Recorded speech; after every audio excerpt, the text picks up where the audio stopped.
Estoy con un novato director de HSBC. ¿Cómo estás? Qué gusto saludarte. Todavía es un placer estar contigo aquí en tu programa. Platícanos cómo ven en HSBC. Ha sido un año de muchos cambios, cambio en la economía, cambio en lo político. ¿Cómo se ve desde HSBC? Mira, nosotros vemos el futuro con mucho optimismo. Es un optimismo realista, obviamente, como siempre. Vemos un programa de la nueva administración equilibrado. De hecho, le llamaría un programa de equilibrios. Equilibrio entre la disciplina fiscal, digamos, el pilar de la confianza, el pilar del combate a la corrupción y la inseguridad, que en mi opinión es absolutamente fundamental tomarlo muy en serio si realmente ambicionamos a crecer este país al 4% o más, y un pilar de inclusión social y financiera, donde se pretende pues, reducir las diferencias de riqueza que existe en México, ¿no? Esos tres pilares nos parecen muy equilibrados y si los hacemos bien, si ejecutamos bien este programa, podemos crecer México por encima del 4% por muchos años. Así que con optimismo, pero claramente hay que entender que este tipo de programa hay que ejecutarlo muy bien. No, tú tienes una larga experiencia en conocer América Latina, te ha tocado vivir en algunos otros países de América Latina, cambios similares.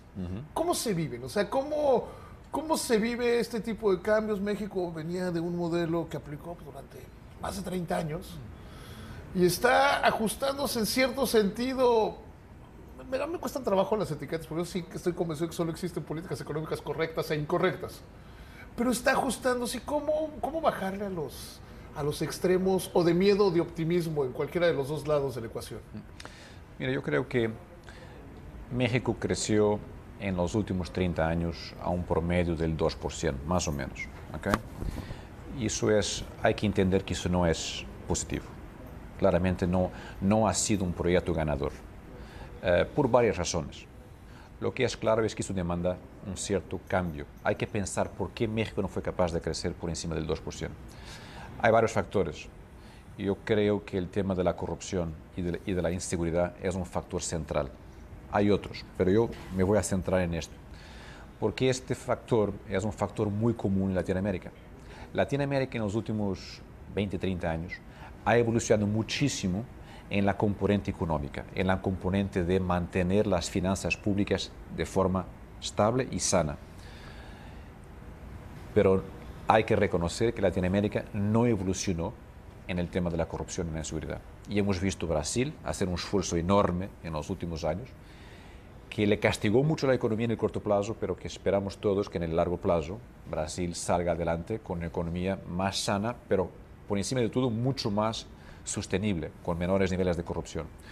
México, pues, y esta administración lo tiene como pilar central, México tendrá que pasar una fase claramente de reducción de corrupción, de mejora de los niveles de seguridad, para que la sociedad, tanto los agentes económicos como las familias, se sientan tranquilos en consumir y invertir en el país.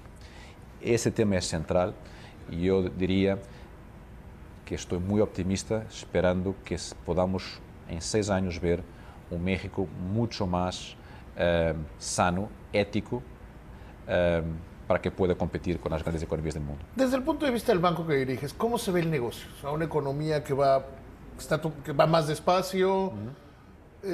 ¿Cómo se ve el negocio? ¿Cómo se ve esta necesidad de incluir a más mexicanos en el sector financiero? Yo tomas ejemplo Brasil, estamos todavía muy lejos del nivel de inclusión financiera de Brasil. El pilar que comentas es un pilar absolutamente fundamental. Es el pilar, digamos, de la bancarización, es el pilar de la reducción de la informalidad, que en México es tremendo, hay que reconocer, el pilar de incentivar el uso de los pagos electrónicos. Ese es un elemento donde hay que hacer muchísimo en México. Y yo creo que existen las condiciones hoy para avanzar en ese sentido. Hay que esperar que existan políticas públicas para incentivar la bancarización. El CODI, por ejemplo, es un muy buen ejemplo de eso. Y HSBC estará en la primera línea de lanzar CODI y de ofrecer CODI a sus clientes. Creo que hay que incluir políticas de incentivar los pagos electrónicos y reducir el uso del efectivo, sin duda. Así que cualquier acción para empujar la economía mexicana de la informalidad a la formalidad va a generar más empleo, más crecimiento, más impuestos y va también a contribuir para la reducción de la corrupción. ¿Cómo romper la resistencia? Es decir, pues hay gente que obtiene beneficios de mantenerse en la informalidad, en el pago de impuestos, en el no pago de impuestos y en el uso masivo de efectivo. México es, corrígeme si me equivoco, el segundo país que más dinero en efectivo utiliza, ¿no? En México, el consumo privado, 3/4 del consumo privado se hace en efectivo. Es un número tremendo, es demasiado. Si queremos tener una economía que crezca al 4%, tenemos que tener mucho menos efectivo en la economía y tenemos que tener pagos electrónicos que son más seguros, más rápidos. Hay que hacer política pública.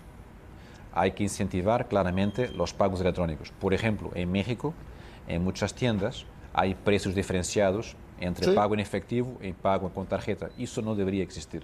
Eso no debería ser posible. Porque claramente esa es una medida que sigue incentivando el uso de efectivo. Por lo tanto, esa política pública creemos que sería muy positiva pensarla e implantarla. Ahora, decías que van a estar ustedes en HSBC en la primera línea del código. ¿Cómo va a funcionar? ¿Cómo la gente se va a tener que acostumbrar a estas nuevas maneras de hacer transacciones? Pues, como siempre, cuando lanzas algo nuevo, algo disruptivo y positivo, digamos, además, tendrá que hacerse mucha comunicación. Así que los bancos tendrán que comunicarlo de forma muy activa y nosotros lo haremos. La administración y los servicios públicos lo tendrán que comunicar de forma muy activa. Y es fundamental, y lo comentaste, estaba implícito en tu pregunta, la experiencia para poder entrar al proceso de código tiene que ser muy sencillota, muy fácil. Yo estoy convencido que lo vamos a lograr. Ay, las primeras preguntas que salen es, no todo el mundo tiene un teléfono, que eso no es necesariamente cierto, ¿no?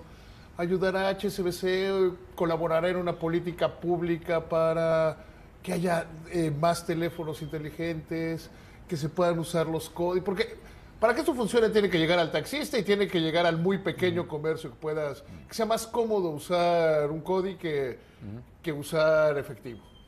Mira, los números dicen que la gran mayoría de la población, la gran mayoría, ya tienen teléfonos compatibles con el uso de código.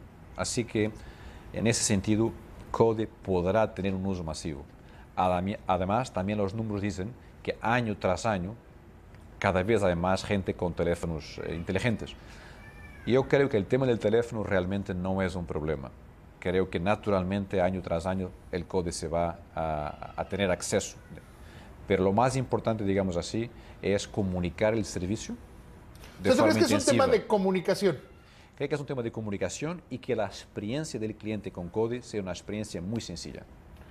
Porque finalmente ese es el gran miedo que hay de que, ¿y si me roban el teléfono? Hay una gran cantidad de cosas. Pero ¿tú crees que se debe concentrar en comunicación y que sea sencillo? ¿Qué tan sencillo va a ser? Va a ser bastante sencillo y de hecho esa es una condición que todos estamos colocando encima de la mesa para que el cliente pueda entrar a CODE. Pero tocaste un punto muy importante. Tiene que ser sencillo y seguro. Y por lo tanto también adelanto que se está trabajando mucho en asegurar que los pagos serán seguros y que la población puede estar tranquila con ese medio de pago. Nuno, te agradezco muchísimo la plática. Siempre es mi placer platicar contigo. Igualmente, David, muchas gracias. Gracias.